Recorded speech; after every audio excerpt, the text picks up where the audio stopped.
مفتی صاحب مولانا فضل الرحمان صاحب کافی دنوں کے بعد میڈیا پر آئے اور انہوں نے جو بات کی کہ جنوری میں انہیں الیکشن جو ہے وہ ہوتا شاید نظر نہ آئے کیونکہ جو بالائی علاقے ہیں، شمالی علاقے ہیں، وہاں ٹھنڈ ہو جاتی ہے۔ لیکن 2008 کا انتخاب ہم نے دیکھا تھا، وہ بھی فروری کے مہینے میں ہوا تھا، تو پھر دہشت گردی سے متعلق بھی انہوں نے یہ کہا کہ میں مہم نہیں چلا سکتا۔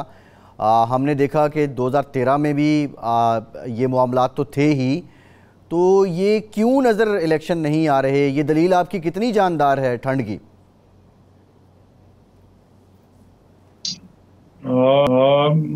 بسم اللہ الرحمن الرحیم۔ اصل میں جو حالات ہیں نا، آپ اس کو دیکھیں کہ باجوڑ میں ہمارے جلسے پہ حملہ ہوا اور مستونگ میں آپ نے دیکھا کہ حافظ حمداللہ صاحب پہ حملہ ہوا۔ اس طرح ذرا آپ اور بھی دیکھیں کہ جمعے کو 2 حملے ہوئے اور ربیع الاول کے جلوسوں پہ حملے ہوئے، تو مذہبی لوگوں کو ٹارگٹ کیا جا رہا ہے۔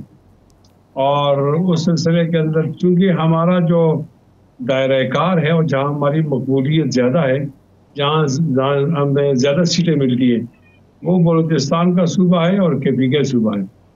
جب اس کے اندر حالات اس طرح خراب کر دیے جائیں گے تو پھر اس کا پھر معنی یہ ہو کہ اور لوگ الیکشن کریں گے اور ہمیں کہا جائے گا جی آپ کے خلاف تو خطرہ ہے، آپ گھر میں بیٹھے، تو پھر ہمیں روک دیا جائے گا الیکشن کمپین سے، تو جو ہمارے نتائج پر بہت برے اثرات مرتب ہوں گے۔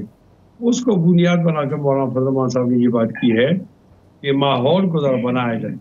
تو یہ دراصل ان کا کہنا یہ تھا کہ یہ اس طرح کے حالات کا سدباب کیا جائے تاکہ الیکشن کی شفافیت پر کوئی اعتراض نہ ہو۔ اچھا، تو اس لیے مولانا فضل الرحمان صاحب نے ان چیزوں کو سامنے رکھ کر بات۔ تو پھر کب مفتی صاحب پھر کب الیکشن ہونے چاہیے؟ دیکھو، الیکشن اگر آپ ضروری سمجھتے ہیں اور تھوڑا اس کو مؤخر کرتے ہیں لوگوں کی وجہ سے یا حالات کی وجہ سے، یہ اتنی قباحت نہیں ہے۔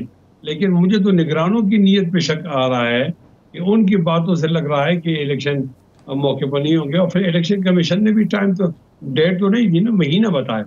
یہ یقینی صورتحال ہے، یقینی صورتحال تب ہوگی کہ وہ دن دیں گے، فلاں دن پولنگ ڈے ہے، تو جب تک پولنگ ڈے نہیں آتا تو یہ بے یقینی کی فضا تو ہو۔ جی مفتی صاحب، مولانا فضل الرحمان نے یہ بھی کہا کہ فاٹا کو جو حق ملنا چاہیے تھا وہ نہیں ملا۔ 2017 سے اب تک صرف 80-90 کروڑ روپے ملے ہیں، انتظامیہ یا محکمہ مال نام کی کوئی چیز نہیں ہے۔ سوال یہ ہے کہ آپ نے ابھی 15-16 مہینے حکومت کی ہے، تو کیا جب آپ حکومت میں تھے اس وقت آپ نے فاٹا کے لیے کچھ کیا ہے، اور اب یہ شکوے آپ کیوں کر رہے ہیں؟ دیکھیں، یہ فاٹا کا معاملہ ذرا حساس نوعیت کا ہے نا۔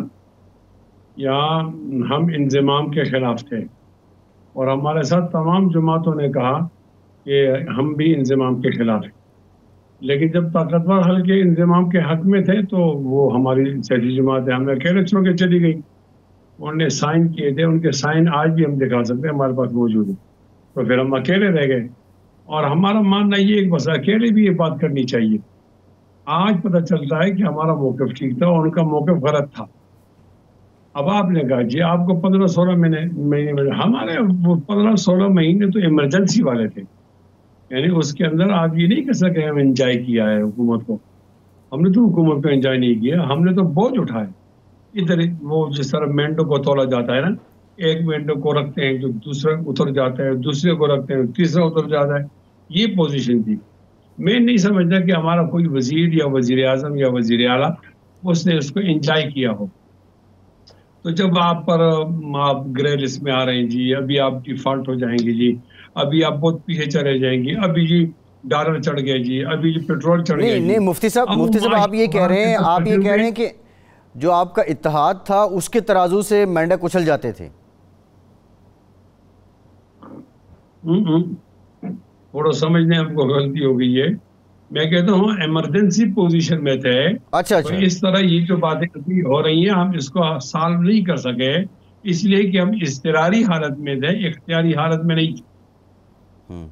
تو جب آپ کی حکومت ختم ہوئی تو سارے مینڈک جو ہیں وہ ترازو میں آ چکے تھے؟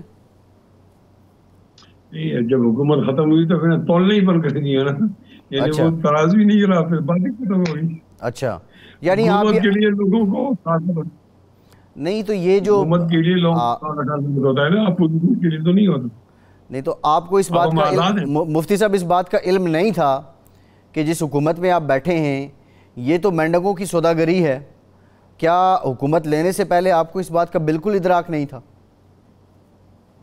نہیں نا، وہ آپ کو ہمارے نبی علیہ الصلوۃ والسلام نے ہر جگہ رہنمائی کی ہے نا، تو اس میں بھی ان کی رہنمائی موجود ہے. کوٹ کرتا ہوں، آپ فرماتے ہیں من ابتلی ببلیتین فلیختر اہونہما، کہ آدمی دو مصیبتوں میں پھنس جائے تو جو کمزور مصیبت ہے، آسان والی چھوٹی والی، اس کو اختیار کرے.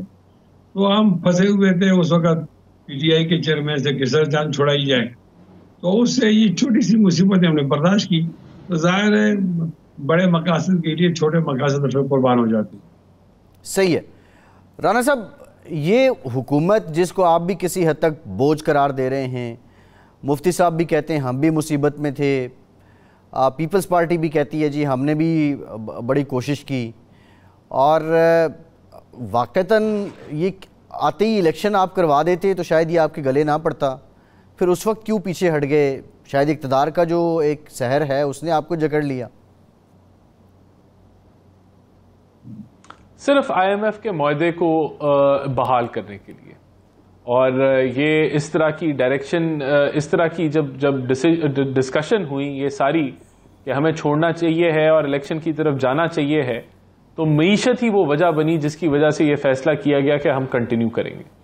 اور بات یہ ہے کہ اگر اس وقت بھی ملک کو چھوڑ دیا جاتا 3 ماہ کے لیے، 4 ماہ کے لیے، اور کوئی فیصلے نہ کر پاتی اس وقت کی حکومت، اور پھر اور بھی اس میں چیلنجز تھے کہ اگر آپ نیشنل اسمبلی کو ڈیزالو کر دیتے اور صوبائی اسمبلیاں نہ ڈیزالو ہوتی تو پھر وہ الیکشن صوبوں میں اور وفاق میں اکٹھے نہ ہوتے. تو بہت ساری وجوہات تھیں، لیکن میجر وجہ جو بنی وہ معیشت بنی. آئی ایم ایف کا معاہدہ بنا کہ جس کو بحال کرنے کی ضرورت تھی فوری طور پہ، اور ہم نے بحال کیا.